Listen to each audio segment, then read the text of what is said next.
People have no chance to get their personal items out. They have no chance to call for help. And this is far away from most media outlets. You are amongst the very few journalists who have even seen this. European or American journalists who have even been here because people are afraid to come or it's too hard to come. And one of the things we were told in Gaza by a very respected Palestinian psychologist who had just completed a study of 1,000 Palestinian children was that they had discovered that many of these Palestinian children no longer had a will to live, that they were so dehumanized and so affected by seeing their fathers particularly beaten by Israeli defense forces, that the psychological condition is one of the dimensions of the conflict that is not widely understood.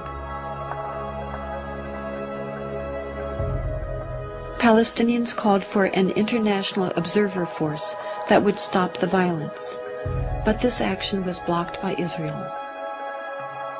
Finally, a group of Palestinian and Israeli human rights activists together created the International Solidarity Movement, which has brought people from around the world of all ages and backgrounds to provide a nonviolent international presence to try to fill this need.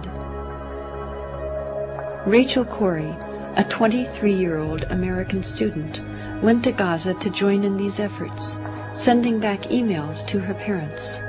I have been in Palestine for 2 weeks and 1 hour now, and I still have very few words to describe what I see.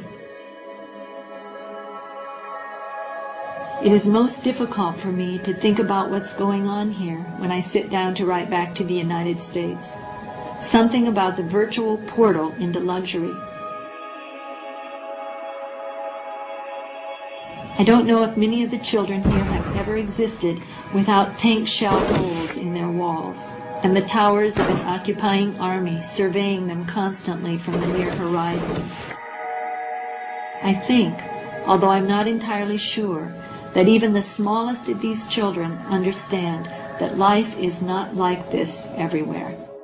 It was Sunday afternoon in Charlotte, about noon actually, and I received a phone call, and my son-in-law, Kelly, was on the phone, and he asked if Craig was there. And something about the way he asked made me realize, I felt right away that something was wrong. And then I asked, why, Kelly? And he hesitated for a minute, and he said, we've had some very sad news. And then my daughter, Sarah, I could hear her in the background, and she got on the telephone, and she said, Mom, it's Rachel. And I think the first words out of my mouth then were, is she dead?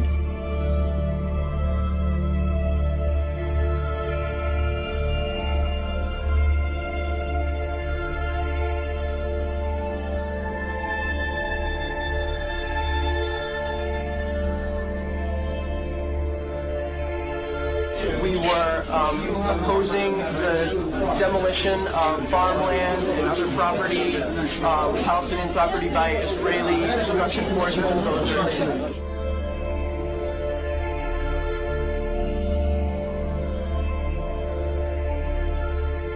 And the bulldozer drove up, and it kept going, and she tried to move back, but she couldn't move back, and she got caught underneath. She got caught underneath the bulldozer.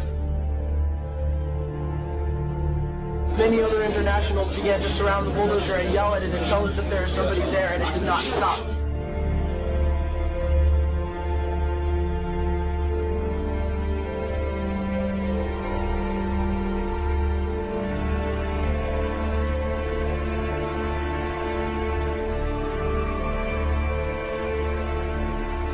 Where Rachel was killed, she was protecting a doctor's home. And that's important to realize. And the 3 children, his wife, she knew that family, and that doctor felt that Rachel was like a daughter to him. He bought that house. It was in the middle of the neighborhood. There were other rows of houses between his house and the border. Those other homes, those other streets were all destroyed, and now it was his turn.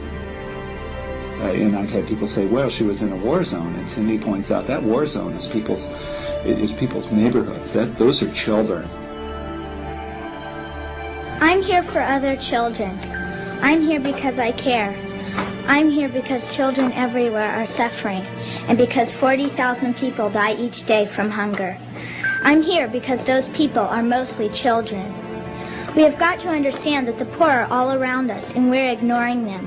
We have got to understand that these deaths are preventable. We have got to understand that people in third world countries think and care and smile and cry just like us. We have got to understand that they are us. We are them. My dream is to stop hunger by the year 2000. My dream is to give the poor a chance. My dream is to save the 40,000 people who die each day. My dream can and will come true if we all look into the future and see the light that shines there.